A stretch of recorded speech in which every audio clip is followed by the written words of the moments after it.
welcome to the MVP Show. In this episode, I'm speaking with Dynamics Ninja Ivan Ficko. Besides being a Dynamics 365 enthusiast, he also admits to being a bedroom DJ, and of course we're going to uncover that, because I didn't really know that too much. I didn't know it at all, actually, before we started this call. So he streams pretty much every weekend as a streaming DJ. That is sick. So great speaking with him in this episode, finding out more about him. He's only, been an MVP a couple of months now, so great to get him on the show. Full show notes can be found at nz365guy.com/149. Now let's have a chat with Ivan.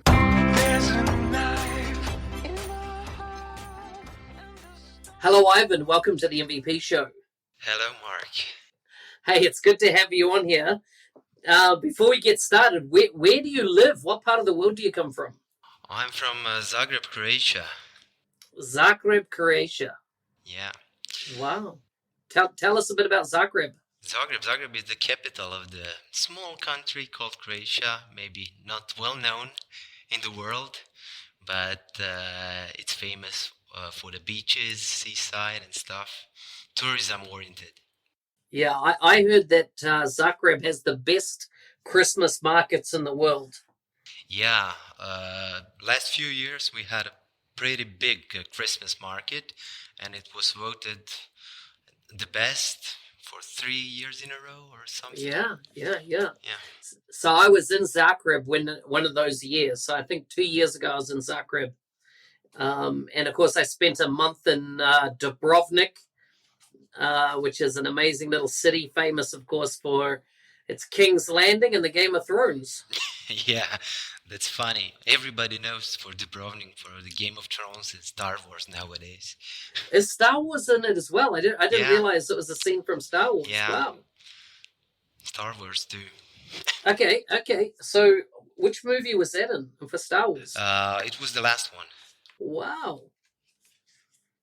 Wow, that's interesting. I did not know that at all. So tell us a bit about, what do you do for entertainment if you're not working on, some Microsoft technologies? My great passion is trance music, and I'm also a DJ in my free time, mostly streaming it. I'm considered as a bedroom DJ because I only play on the small private parties or smaller parties in area, and that's what fulfills me, and it's like stress relief. Hang on a sec. So tell me about streaming. What's your streaming setup like? Streaming setup. So I have one webcam that is filming from the back that has all the scene. I have laser on all the time, and my controller and 2 laptops, one for mixing music and the other one for streaming. Are you using Twitch to stream out on? I'm using restream.io, and it is broadcasted to the multiple platforms. Okay, tell me. So, do you pay for a Restream account? No, because I'm not using Facebook and other premium stuff out there. Okay, so which platforms are you restreaming to? Mixer, Twitch, and YouTube. Wow, and so you don't. I thought you needed, if you went to more than. I thought if you went to more than YouTube or Twitch, that you needed to pay for Restream. I don't think so. Wow, that's good to know. I'm going to go and take another look at it. Yeah, and so it's pretty great site. It's phenomenal. Yeah. Restream.io, right? Yeah. Yep. Okay, man, I'm going to go and do some research afterwards. This is cool now. Because when I first looked at it, I was like, I bet you I have to pay if I want to go across all those channels. That changes the game. Okay, that's very cool. Most of the audience is on Twitch. We don't get much hits on the other platforms. Yeah. Okay, so how did you get into this? To DJing. To streaming your DJing. To streaming. There was one site called Mixify in the past. It was like a DJ platform, And I was listening to the other DJs there, and one day I thought, let's buy a controller and try to mix things up. And that's how I tried the first time. It was like 9 years ago, I think now. And I absolutely love that. The crowd, the community is also the key thing there. Now that side is dead for 2 or 3 years, and the community is like halved in the number after that, but still, I enjoy it. Yeah. So okay, I'm gonna geek out on you a bit. Tell me a bit about your hardware setup for it. My hardware setup. Yeah, yeah. So you So said two laptops, right? yeah, so I have one MacBook Pro. That's for mixing. The other one is just a regular Lenovo one that is used for just uploading that stream. And I have pretty big controller for mixing music. And I have a Logitech C500 camera that is filming that from the side. Okay, so does that shoot in 4K, that camera? No, it is going in full HD. Very cool, man. Very cool. And what software are you running to hit restream on that second laptop? Are you using like OBS or what? Yeah, I'm using OBS Studio. Okay, OBS Studio. Cool, man. Man, that's you know, on another point, I'll connect with you because I want to unpack this a bit more and understand it because I enjoy streaming myself, but I've run into issues on my laptop. You know, under resourced, even though it's a Surface Pro from Microsoft, it's the Surface Book Pro too. It's still, I seem to overheat it too much. Yeah, my laptop is also overheating while streaming so hard. I think I need to go to a desktop computer, which I'll do soon. Okay, man, that's very cool. I'm impressed. I did not know this about you, and I always like learning something new. And so how big do your audiences get? You know, from when you're doing a session. We are streaming as a crew, so there is a DJ crew. There are DJs all around the world, and we have Friday to Sunday shows. Each day 8 hours. So we are doing 3 times 8 hours through the weekend, and you know, audiences on someone's stream, maybe they like someone and they go on their stream, but they're not on the other streams. But mostly, most of the people are there just to chat, listen to music, so they stay almost whole weekend with us. Wow, wow. And so for a weekend, how much time do you actually spend on time? Are you on the whole weekend as well? Do you have no other life, but you just stream all weekend? No, I have mostly I do 2 hours on Sundays. That's my slot in the crew. Okay, that's very cool. Very cool. And so, how many tracks would you get out in over 2 hours? Almost 30. Yeah. For a trance, it's pretty much, yeah. Okay, so do you know beforehand kind of what sequence you're going to run? No, just like this, I go with the flow. Wow, that's so good, man. I like to download the music through the week.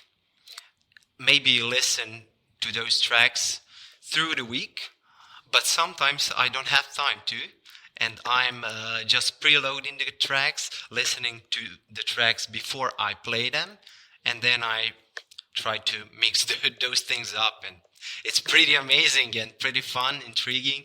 So I love it. That is so cool. You're gonna have to send me a link so I can watch. Of course. Yeah, I want to check it out. So, man, you become an MVP, what, 2 months ago?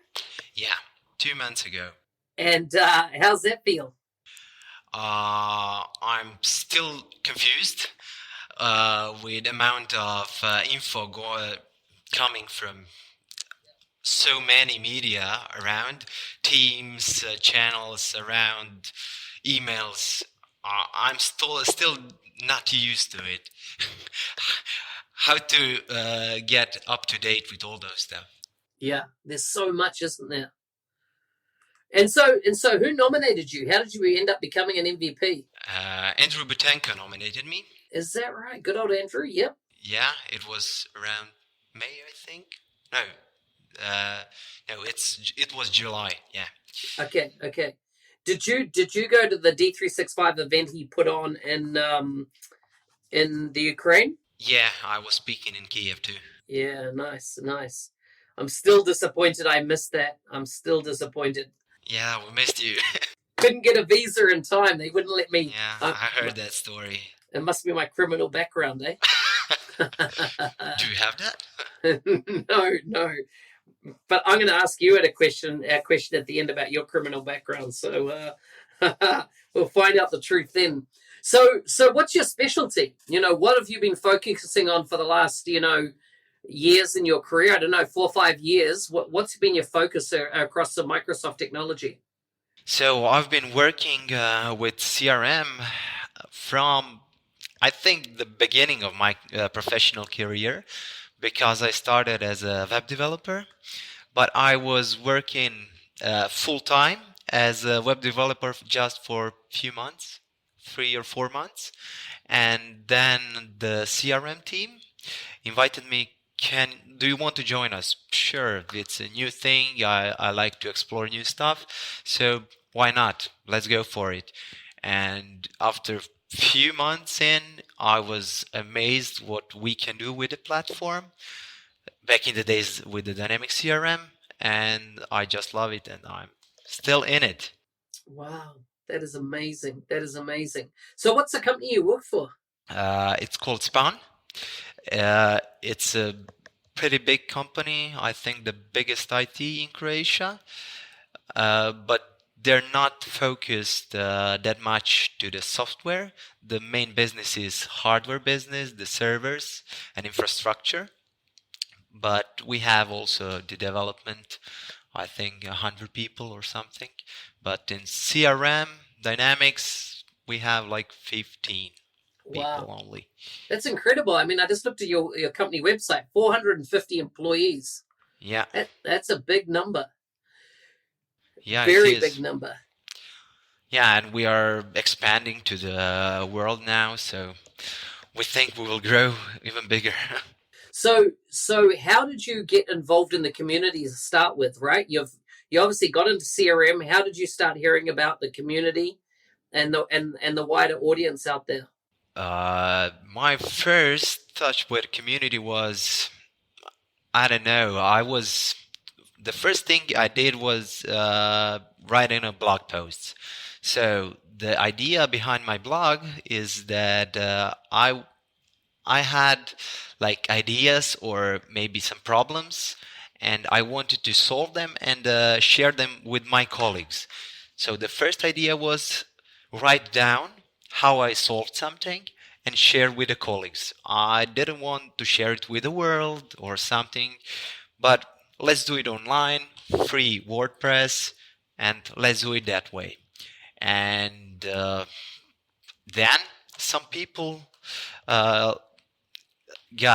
messaged me on the LinkedIn, and wow, this is a great blog post. Why you don't promote that stuff on LinkedIn? Post your posts on LinkedIn. Maybe someone will use that and solve the problem themselves. So I started to promoting myself on a LinkedIn, every post on the LinkedIn. Then I started a Twitter account, and the Twitter was like another dimension, because I started following all the community guys, all the MVPs, and I was like bombarded with all the information I got from Twitter. The Twitter was like big turnover for me. That's so cool. And so so what's your Twitter account? So the Twitter handle is Dynamics Ninja. Dynamics Ninja. Very cool. And just looking at your Twitter profile, I see you've also, are you putting up in items into the PCF gallery? Yeah. Lately I'm working mostly on the PCF controls in the company and in the community. So I have sessions about PCF lately, and I'm all into PCF nowadays, I think. Awesome. What's the top three limitations that you've come across with PCF? Top three limitations. Uh, First one was the deployment. I hated the deployment process. The manual deployment was pretty awful, but nowadays, month ago, we got automated deployment through the console, and it was a great thing. That was my first issue with a PCF. Awesome. So one solved. Yeah, so one solved. The second one is the lookups. We still can't bind our stuff to the lookups. And I have so much ideas around the lookups, but I can't make it because we don't have the chance to do it. So that's the second one. And the third one is unbounded controls. Because nowadays we use web resources, and web resources are mostly unbounded, not bounded to any of the field. And nowadays we need to bind our unbounded controls to something, and that's pretty awful and not the best case to do it. So that's what I'm looking forward from the PCF at the moment. Yeah, yeah. I want to have full control of the UI through PCF controls. Yeah, that's right. Also then I can build anything. Like, yeah, well, you they know what I'm live saying in is their small universe now. That's the problem. Yeah, but if we think about Canvas apps, and we cannot access that stuff in the Canvas app, so I'm not sure if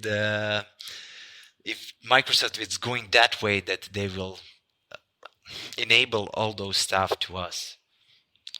I hope so. I think that, my big thing is that, for ISVs, they need ultimately to have full UI control, and I'm talking about pixel precise control through PCF. I think that would make it possible to build any type of application on the platform. Yeah. But at the moment, there's too many constraints. It's not advancing quicker as what I'd like to see it do. So, yeah, that's my take. So, okay, good man, good talking about this. What else are you into? As in, besides PCF, what else is kind of your wheelhouse? So everything about development. I like everything about development. Before PCF, I was pretty interested in virtual entities, and I explored virtual entities so much. So I wrote a few blog posts about virtual entities, and I think that's my second big thing. Do you think that what's your take on virtual entities in recent times? Do you think it's evolving as it needs to? Would you like to see changes to it? Of course, I want to see changes, because in the last year or year and a half, we didn't see any update on those. Although we saw that, for example, Cosmos DB connector is not working, and it's not being fixed. That's pretty sad. But OData 1 is working perfectly in my case.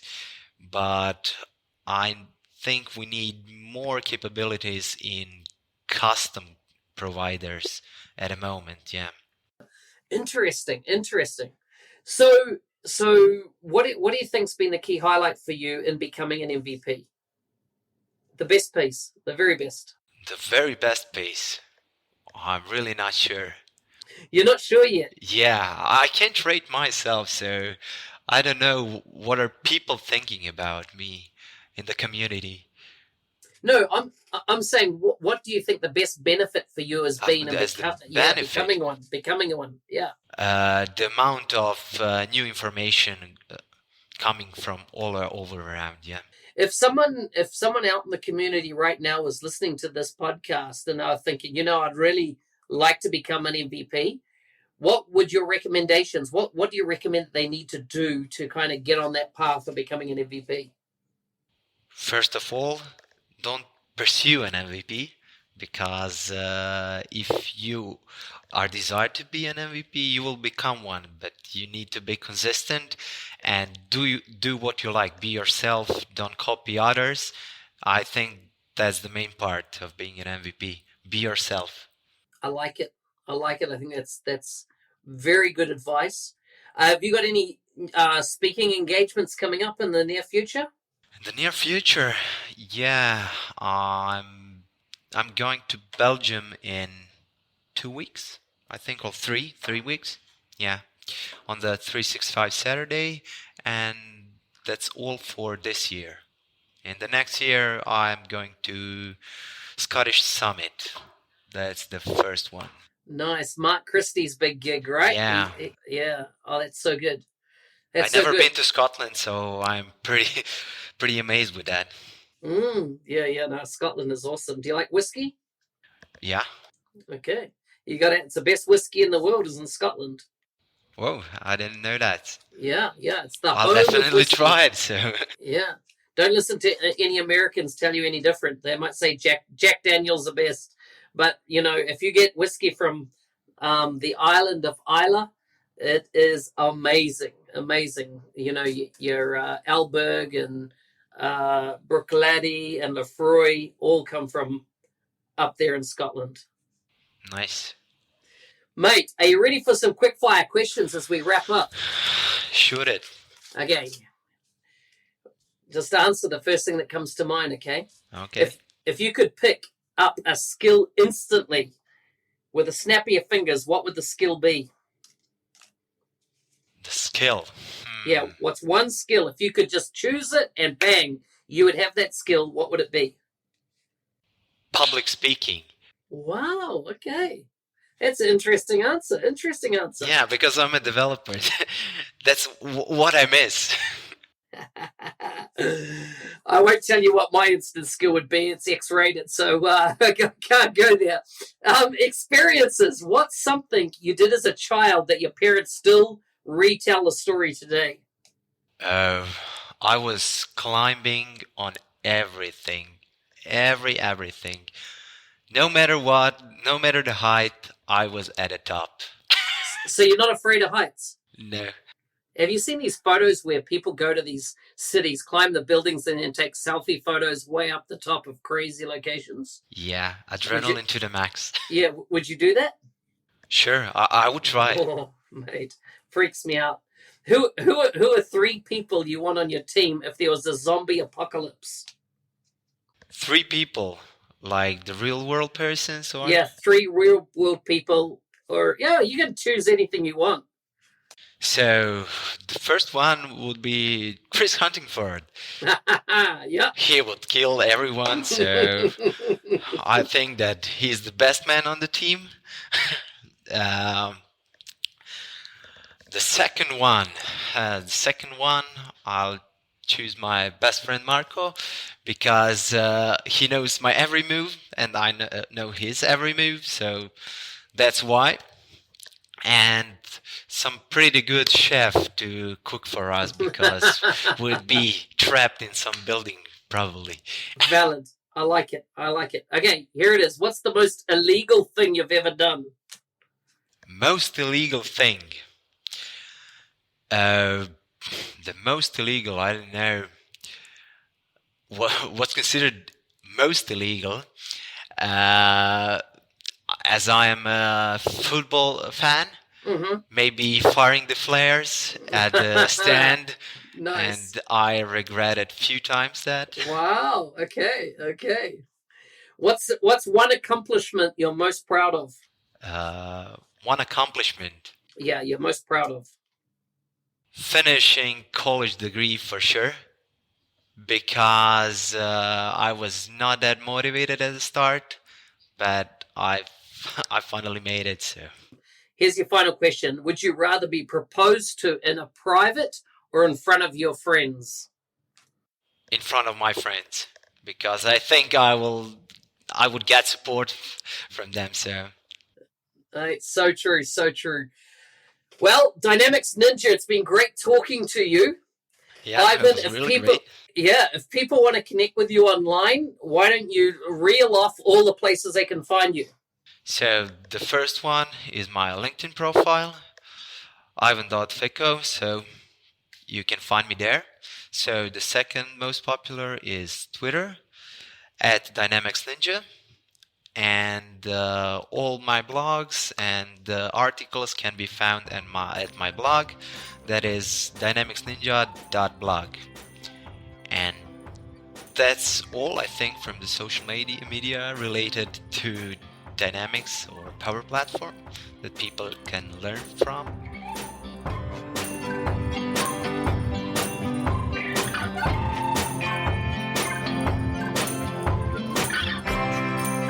Hey, thanks for listening. We're getting close to the end of the year. Our audience has continually grown since the show started. We still have more plans for next year, and I hope you continue to support the podcast. Subscribe and share the content if you like it. Full show notes for this episode can be found at nz365guy.com/149. See you next Thursday.